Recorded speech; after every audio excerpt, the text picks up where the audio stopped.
उत्तराखंड में मैं हूं आपके साथ अपूर्वा और आप देख रहे हैं हमारा खास कार्यक्रम देवभूमि लाइव। तो सबसे पहले बात करते हैं बड़ी खबरों से। आपको बता दें केदारनाथ से ये बड़ी खबर आ रही है, जहां केदारनाथ में आस्था का जनसैलाब उमड़ पड़ा है।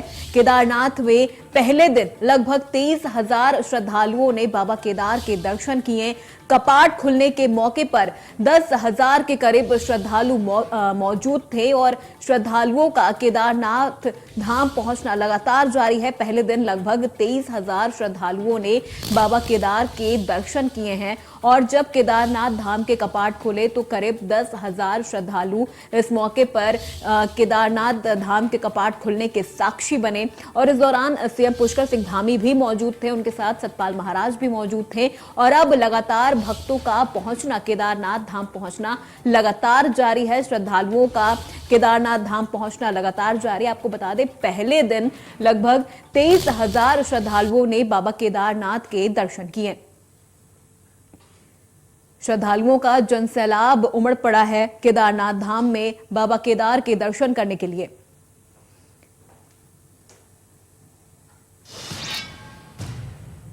चलिए बढ़ते खबरों में आगे। इवनिंग स्टॉर्म के तहत अल्मोड़ा पुलिस के कप्तान प्रदीप कुमार राय ने खुद ही मोर्चा संभाल लिया है। पुलिस कप्तान अल्मोड़ा नगर के साथ पूरे जनपद में इस कार्यक्रम को सख्ती के साथ चला रहे हैं। इस कार्यक्रम के तहत होटल, ढाबों, ठेलियों, सार्वजनिक स्थानों पर आकस्मिक चेकिंग के दौरान शराब पीने और पिलाने वालों के विरुद्ध कार्रवाई कर जुर्माना वसूल किया जा रहा है। और यहां उनका मकसद है कि लोगों के साथ पुलिस का तालमेल अच्छा हो सके, इसके लिए उनके द्वारा पुलिस का निरीक्षण किया जा रहा है।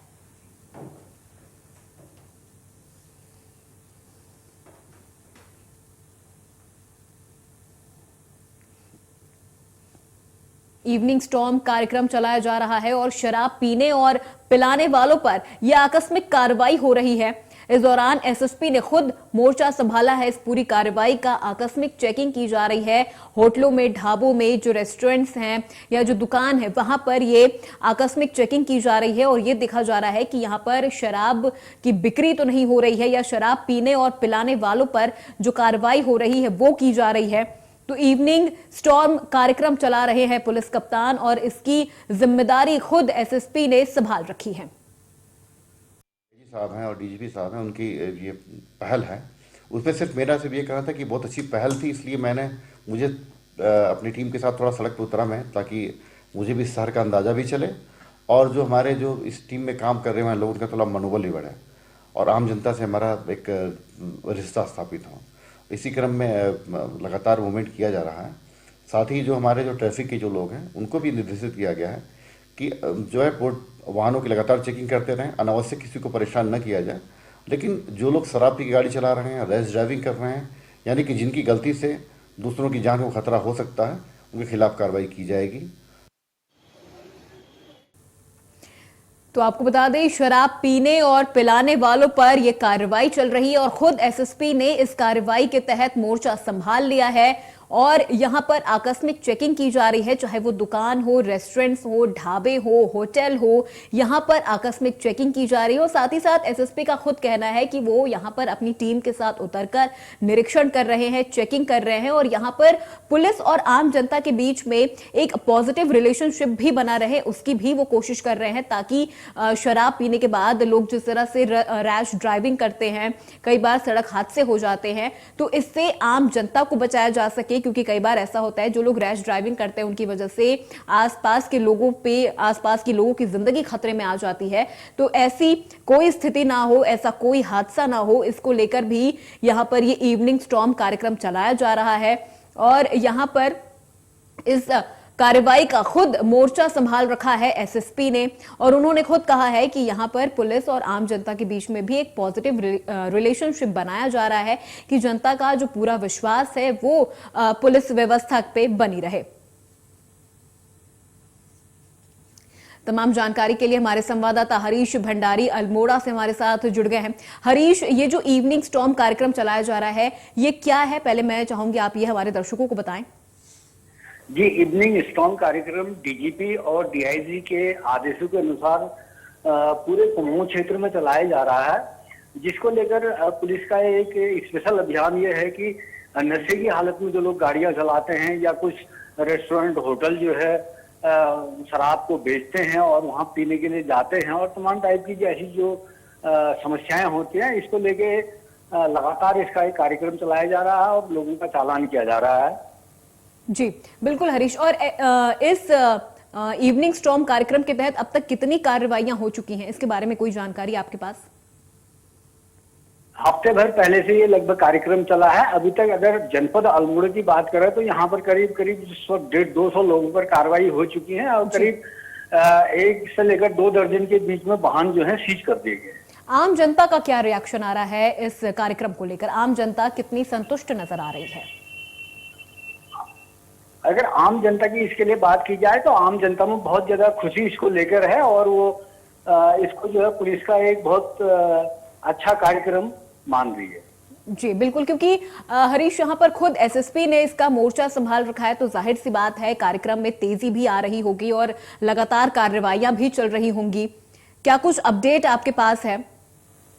जी मैं बता दूं, एसपी अल्मोड़े में अभी करीब 1 हफ्ते पहले एसपी जो है इन्होंने चार्ज यहाँ पर संभाला है। उसके बाद से लगातार जो है एसपी ने पूरी रणनीति अल्मोड़े की बदली है जी। और कहीं न कहीं जो क्राइम होते हैं शहर के अंदर या शराब की तस्करी होती है, इन चीजों को लेकर असोची टीम को भी एसएसपी ने तुरंत तत्काल प्रभाव से भंग कर दिया गया है जी। और कई थानों का निरीक्षण को एसएसपी द्वारा किया जा रहा है और लगातार एसएसपी जो है क्षेत्र में भ्रमण कर रहे हैं। जी बहुत बहुत शुक्रिया हरीश, तमाम जानकारी हम तक पहुंचाने के लिए।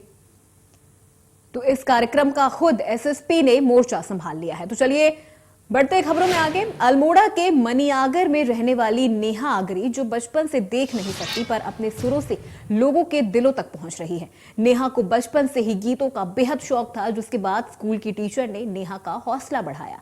नेहा ने कई मंचों से अपने गीतों से लोगों को अपनी ओर आकर्षित किया है। कोरोना के चलते पिछले 2 सालों से नेहा घर पर ही गीत सीख रही है और इस दौरान नेहा को उनकी माँ और उनके भाई काफी मदद करते हुए नजर आ रहे हैं।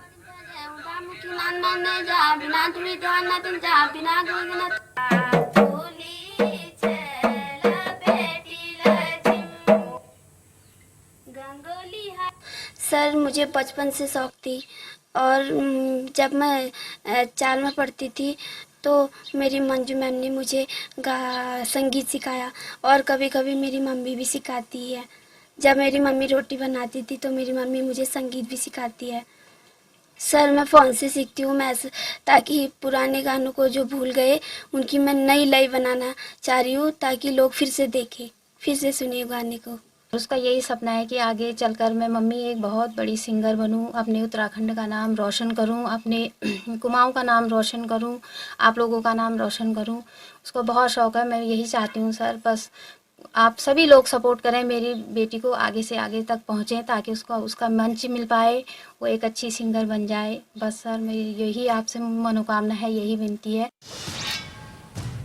चलिए खबरों में आगे बढ़ते हैं। उधम सिंह नगर के सीमांत क्षेत्र खटिमा के सीमांत गांव मेलाघाट, सिसैया, बंधा, बलुआ, खैरानी, बगुलिया, खिलड़िया आदि गांव के ग्रामीणों ने 7 मई को 22 पुल खिलड़िया की शारदा नहर में सामूहिक रूप से सांकेतिक जल समाधि की घोषणा की है, जिसकी सूचना ग्रामीणों ने ज्ञापन के माध्यम से एसडीएम खटीमा को दी है, जिस पर आज नायब तहसीलदार ने राजस्व विभाग की टीम के साथ कार्यक्रम स्थल का निरीक्षण किया है।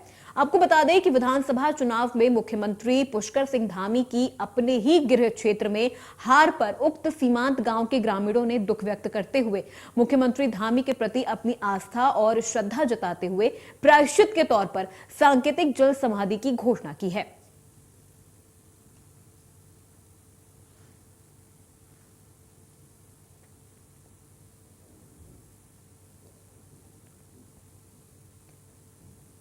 ग्रामीणों ने सामूहिक रूप से जल समाधि की सांकेतिक जल समाधि की घोषणा की है।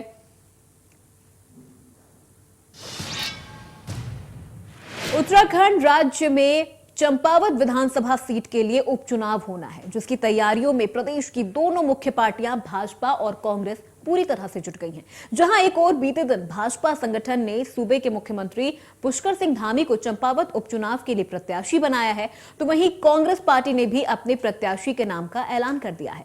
कांग्रेस पार्टी ने चंपावत विधानसभा सीट पर होने वाले उपचुनाव के लिए निर्मला गहतोड़ी को प्रत्याशी बनाया है। वहीं हमारे संवाददाता रोहित सोनी ने नेता प्रतिपक्ष यशपाल आर्य से भी खास बातचीत की है। क्या कुछ कहना है यशपाल आर्य का, आइए आपको सुनाते हैं।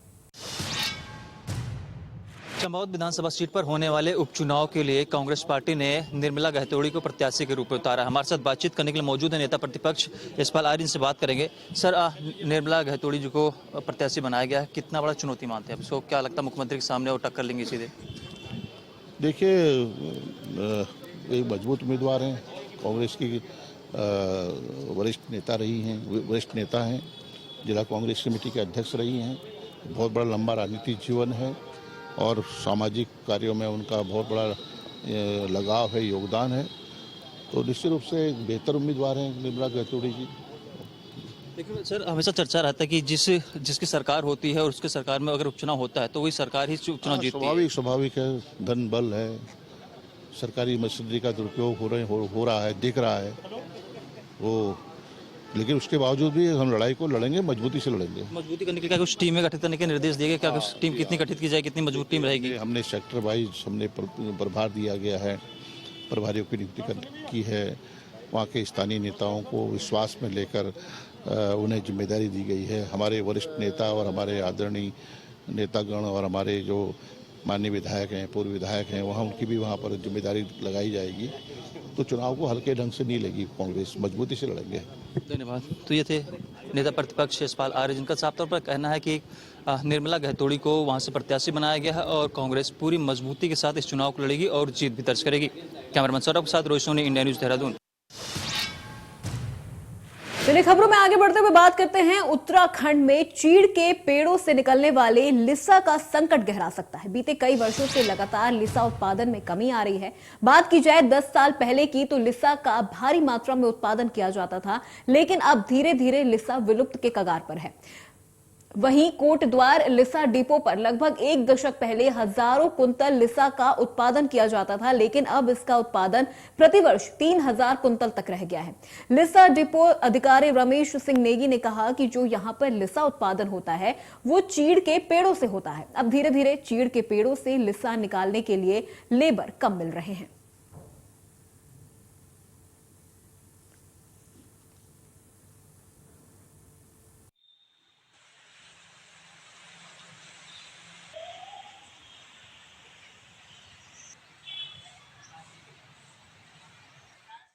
लेकिन अब लेबर कम मिल रहे हैं, इसीलिए उत्पादन कम हो रहा है। 10 साल पहले यहाँ पर 10,000 कुंटल पर ईयर उत्पादन होता था, लेकिन धीरे धीरे हर वर्ष जो है ये कम होता चला गया है और आज केवल जो है 3,000 कुंटल ही उत्पादन हो पा रहा है। तो इसका मुख्य उद्देश्य ये है कि हमारे इस पौड़ी गढ़वाल डिवीज़न में जो है लेबर की बड़ी दिक्कत है। इसके लिए एक तकनीकी जो लेबर है वो नहीं मिल पाती है। और ये जो 1-2 साल जो ये कोरोना काल हुआ तो इसमें लेबरों की मतलब इससे भी कुछ काफ़ी डाउन हुआ है ये उत्पादन। इसलिए जो है ये हर वर्ष जो है इसका उत्पादन कम हो रहा है। भले ही मार्केट में इसका अभी वैल्यू ठीक है, वर्तमान में जो है अभी अच्छी कॉस्ट इसकी आ रही है पर कुंटल 9,000 से लेकर के 9,500 पर कुंटल की दर से जो है इस समय ये लिसा नीलाम हो रहा है। तो आपको बता दें, चीड़ के पेड़ों से होता है लिसा का उत्पादन, लेकिन अब धीरे धीरे लिसा का संकट गहरा रहा है क्योंकि लिसा निकालने के लिए मजदूर कम मिल रहे हैं। और आपको बता दें 10 साल पहले भारी मात्रा में इसका उत्पादन होता था, करीब 10,000 क्विंटल तक लिसा का उत्पादन होता था, लेकिन अब पिछले कई सालों से ये धीरे धीरे उत्पादन कम होता चला गया है और अब ये केवल 3,000 क्विंटल तक ही रह गया है। तो यहाँ ऐसे में लेबर की भी काफी ज्यादा समस्या है, लेबर नहीं मिल रहे तो इसका उत्पादन भी कम हो रहा है।